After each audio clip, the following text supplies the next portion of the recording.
The 2024 presidential field could be getting a bit more crowded. That's because Senator Joe Manchin is not ruling out a third-party run next year. The West Virginia Democrat tells NBC News that he's not taking anything off the table.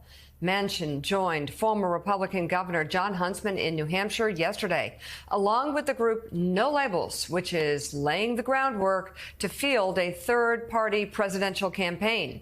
Joining us live from Manchester, NBC News correspondent Vaughn Hilliard.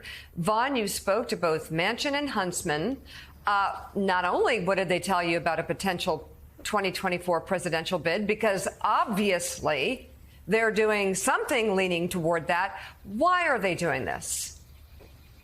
Right. Let's, Mika, just lay the groundwork for everybody that is not tuned in to No Labels at this point.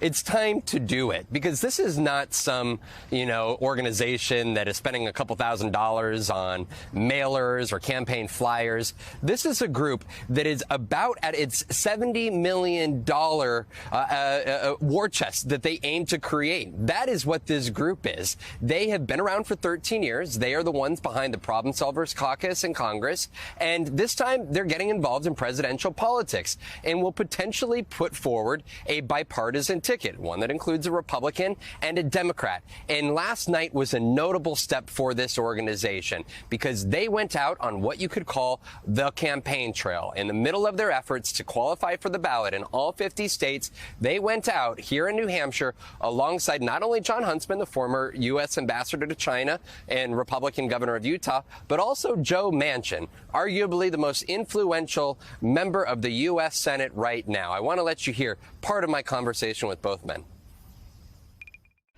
Don't you believe that this country is as divided as they want to make you believe? Washington's divided. The politics is dividing the country, making you pick a side. There's only one side, the American side. That's where people want to be. So if you believe that, and if that's where the American public is, would you be open to running for a third-party presidential ticket? Let's see where everybody goes. Let's see what happens. Maybe they'll come to their senses and start doing the job they were elected to do.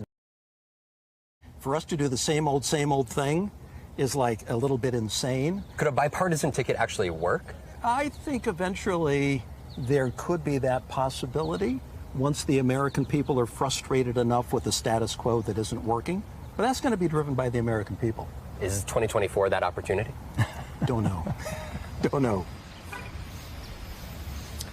Of course, Joe Manchin told me that he will not make his decision on whether to mount this No Labels presidential run until next year. So the threat of a Joe Manchin presidential candidacy against the leader, President Biden, of his own party, will be out there for at least 6 more months, we should expect. And of course, the other concern from national Democrats who I talked to is the fact that could a Joe Manchin candidacy potentially siphon off votes from the likes of the Democratic nominee, Joe Biden, and help boost the Trump candidacy. There's a lot of variables at play, though, because, of course, we don't know if Joe Manchin is going to do it, and we don't even know who that Republican, Jon Huntsman or somebody else. There's a lot of question marks as this group prepares to put itself on the ballot across the country.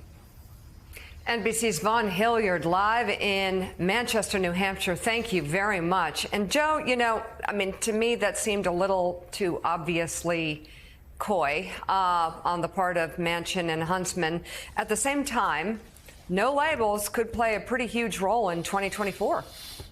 I mean, they could, and it may not go exactly the way people are thinking it may go. I mean, No Labels may have a variety of plans, a variety of options. They may have a national ticket, or they may have individual tickets. They could have conservative tickets in swing states. They could have, Liz Cheney and a conservative Democrat and put them in ballots in swing states that might disproportionately hurt Donald Trump. They could also have several other options that they could have a national ticket would most likely hurt. That ticket right there would hurt Joe Biden.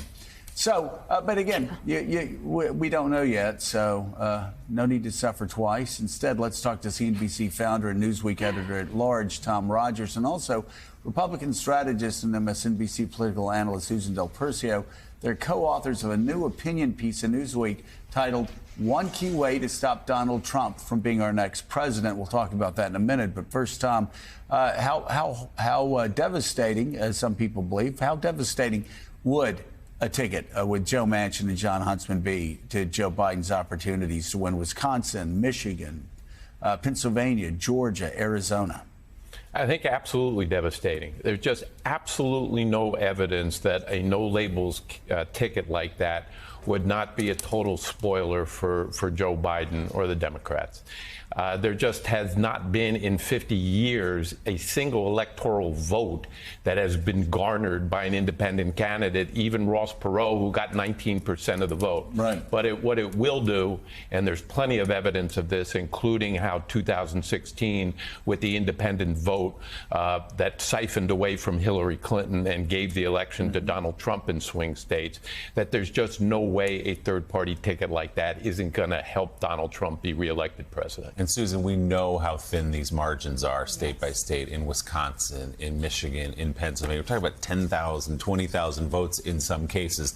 That would really be all it could take, potentially, to flip one of those states to Donald Trump. Absolutely. And what I think is interesting is, some people say it could be a Liz Cheney, it could be, a state-by-state candidacy. But here's the problem. Even if it is a conservative, it doesn't take votes away from Donald Trump. What it does is it takes those sane Republicans who voted for Joe Biden because they couldn't take Donald Trump. It puts them not in the Biden column, it puts them in a third-party column. So it just helps Donald Trump. We've seen in 2020 how the turnout was there for both parties. So you mess around with that 5 to 7%, no matter how you break it up, it goes right to Donald Trump's advantage.